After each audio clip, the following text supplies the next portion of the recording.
Buat kalian yang sudah jadi penjilat Jakarta, pasang telinga kalian.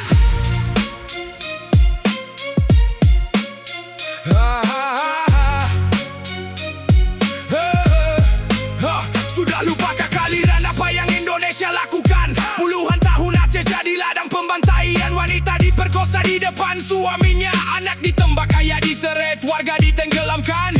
Hidup itu bukan sejarah, itu luka yang masih bernanah. Dan kalian yang dulu katanya pejuang, sekarang jadi apa? Jadi badutnya Jawa. Dulu makan nasi bungkus di hutan bersama gerilya, sekarang makan uang rakyat bersama di Jakarta. Kalian sudah lupa, kalian sudah mati, jual darah suhada demi jabatan gubernur bupati.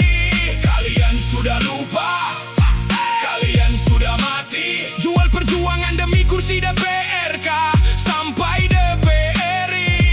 Pengkhianat, pengkhianat, pengkhianat bangsa Aceh. Mana suara kalian saat bendera kami dilarang? Mana nyali kalian saat hukum syariat diinjak Jakarta? Diam, bisu, tuli, kalian semua bisu.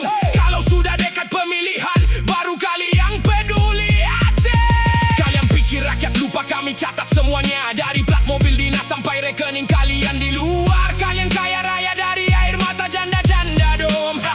Kalian pesta di atas kuburan massal syuhada. MOU Helsinki kalian jadikan tisu. Kalian lap mulut kalian yang penuh dusta. Kalian bilang ini demi perdamaian, perdamaian untuk perut kalian. Dengar ini, wahai petinggi berperut buncit, rakyat sudah muak, rakyat sudah bangkit. Jangan pikir kami akan diam selamanya. Kayu yang pernah kita potong mungkin akan kami sambung kembali. Kalau kalian tak mampu lagi jadi singa, jangan jadi tikus yang mengerogoti lumbung sendiri. Lepas atributase dari badan kalian, kalian tidak pantas pakai nama Aceh. Kami akan ingat, kami akan catat setiap nama pengkhianat dan sejarah